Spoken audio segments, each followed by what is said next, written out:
Hello दोस्तों, जब परिवार में किसी का देहांत होता है तो 1 वर्ष बाद उसकी साल श्राद्ध के अवसर पर यह त्रिपिंडीय श्राद्ध किया जाता है ताकि मृत आत्मा को पितृलोक में स्थान मिले, वह पितरों की श्रेणी में सम्मिलित हो सके। जब तक त्रिपिंडीय श्राद्ध नहीं होता, आत्मा को पितृगणों में स्थान नहीं मिलता। आपने सुना भी होगा कि 1 साल तक श्राद्ध नहीं होगा मृत्यु के बाद। वह यही कारण होता है, क्योंकि आत्मा को पितृगणों में स्थान नहीं मिलता, इसलिए त्रिपिंडीय श्राद्ध होता है। त्रिपिंडीय में 3-3 पिंड जो है 3 पीढ़ी तक, जैसे कि मैंने बताया ना, पिता माता, दादा दादी, परदादा परदादी, 3-3 पिंड बनाकर अर्पित किए जाते हैं। उनकी विधिवत जो है मतलब श्राद्ध पिंडदान किया जाता है। तब उसके बाद जिसकी मृत्यु हुई है उसका श्राद्ध किया जाता है 1 साल के बाद, ताकि उसको मृत जो आत्मा है उस आत्मा को पितृगणों में स्थान मिल सके, तब वो श्राद्ध किया जाता है। आपने भी सुना होगा 1 साल के बाद नहीं होता। इसके अलावा बहुत लोगों के प्रश्न ये है कि अगर हम 4 भाई हैं तो क्या अलग अलग श्राद्ध करें।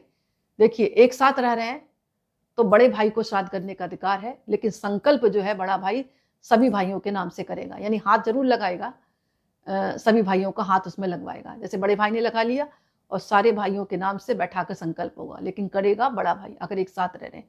अब अलग अलग मकान है, अलग अलग जगह पर रह रहे हैं और खुद का मकान है, तो सभी भाइयों को अलग अलग मतलब श्राद्ध करने का अधिकार है।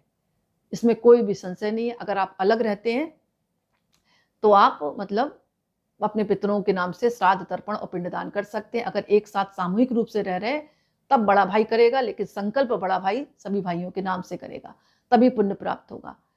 अच्छा, एक बात और आती है, जैसे श्राद्ध कौन कौन कर सकता है। देखो, माता पिता नहीं है तो बेटा करेगा, अगर बेटा नहीं है तो उसका मतलब उसका पुत्र करेगा, अगर पुत्र भी नहीं है तो भतीजा कर सकता है, और भतीजा भी नहीं है तो भाई कर सकता है, और भाई भी नहीं है तो अपने कुल वंश का कोई भी चाचा ताऊ है, अगर आपके खून का रिश्ता है तो वो कर सकते हैं। अगर वो भी नहीं है तो किसी ब्राह्मण के द्वारा आप पिंडदान करा सकते हैं। अच्छा, वैसे महिलाओं को अधिकार नहीं है, जैसे पति एक्सपायर हो जाए तो महिलाओं को अधिकार नहीं है कि वो जो है मतलब श्राद्ध कर सके, लेकिन कुछ परिस्थितियां ऐसी होती हैं, अगर बेटा है तो बेटा ही अपने पिता का मतलब श्राद्ध करेगा। माताओं को मतलब महिलाओं को उस समय अधिकार है जब कोई करने वाला ना हो। अच्छा, एक कंडीशन में सीता माता ने भी किया था दशरथ जी का श्राद्ध, आपने कथा भी सुनी होगी।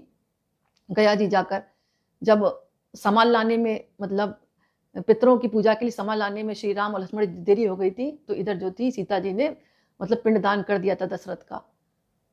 तो ऐसा मानना है कि महिलाएं कर सकती हैं अगर किसी कारणवश कोई समस्या है तो। वैसे अधिकार नहीं है, लेकिन ऐसा भी नहीं कि पूर्णतः शास्त्र खंडित करता हो कि महिलाएं नहीं कर सकती। महिलाएं कर सकती हैं जब घर पर